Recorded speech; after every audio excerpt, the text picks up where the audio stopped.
Virtual reality is the new frontier when it comes to media. Journalists are now using it as a tool in their reporting. It allows the audience to virtually enter the story, and as Robert Moses shows us, it's only one big idea revolutionizing journalism.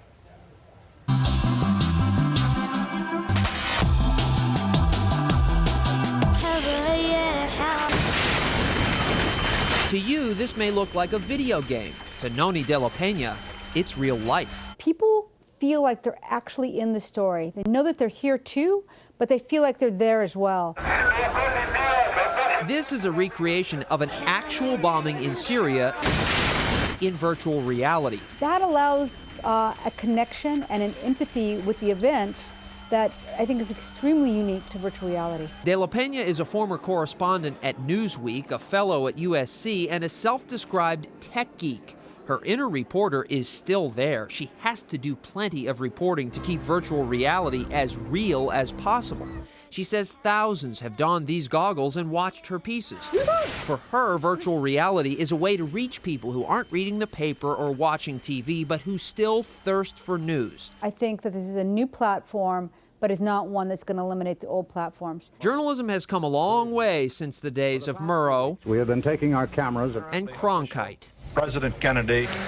Tomorrow's journalism will rely more and more on technology than ever before. Drones have already captured eye-popping images. News organizations are now studying how they can help with news gathering. Other organizations are using software that replaces human journalists. We take structured data and are able to automatically create content indistinguishable from that written by a human. Scott Frederick is the COO of Automated Insights, a company that makes software that takes data, company earnings or sports stats, and transforms it into news stories within milliseconds.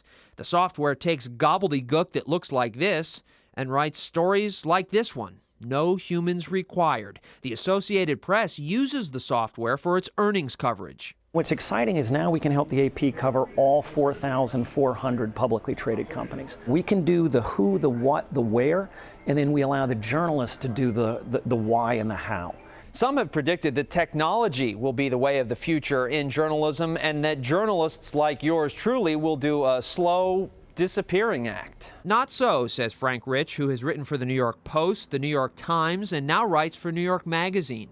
Rich says that with the proliferation of technology, good human reporters are more important than ever. People want the added value of informed opinion and great reporting. No artificial intelligence can report what's going on the ground in Afghanistan or what's happening in a major American city. You need human eyes and ears. He says that while the way we consume journalism will keep changing, we will keep thirsting for news that answers questions like why and how and so what. There is still a huge demand, including online, for longer reported pieces. The way you receive them is another question. We've already seen technology revolutionize the way news is produced and consumed. What the landscape looks like in 5 years is unknown. What we do know is that there will still be a constant flow of news and therefore a need for smart humans, yes, humans, to make sense of it. Robert Moses, Fox 5 News. Okay, we want to know, would you want to get your news from virtual reality? Join the conversation on our digital platforms, our YouTube page, Facebook wall, and on Twitter. And if you'd like to see more of the virtual reality videos, we've set up a link on our YouTube page.